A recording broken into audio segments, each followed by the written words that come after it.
The origins of AIDS discovered? While AIDS came to prominence in the 1980s, a new study says it was actually around decades before, in the 1920s. In what an international team of scientists are calling a perfect storm for spreading the virus, they think its proliferation started in the city of Kinshasa, the capital of what is now the Democratic Republic of Congo. That storm took place over about 30 years. Between the 1920s and 1950s, the city saw massive growth. Railways developed, millions of people traveled through, and with more male laborers than female citizens, a sex trade emerged. Plus, medical practices were far less sanitary. The disease spread, largely unnoticed by most of the globe. And these researchers say African independence in 1960 led to infected people bringing the disease to other areas of the world. The team looked at more than 800 HIV samples and basically built a massive family tree. The virus is believed to have originated and mutated from chimpanzees and at some point jumped from an ape to a human in the early 20th century. It's unconfirmed as to exactly how, though National Geographic offers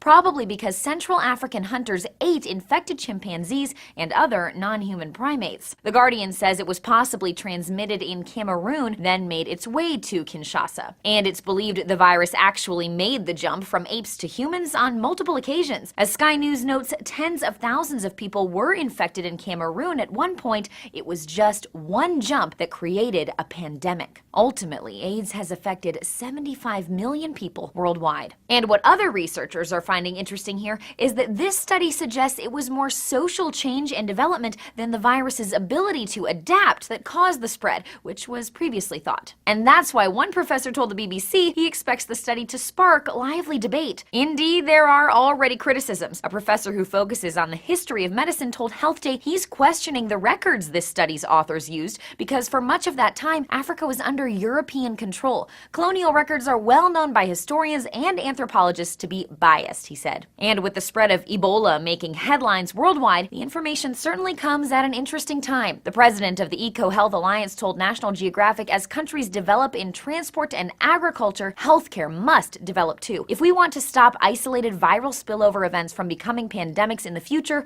this is the sort of research we need. The study was published in the journal Science. For Newsy, I'm Lauren Zima.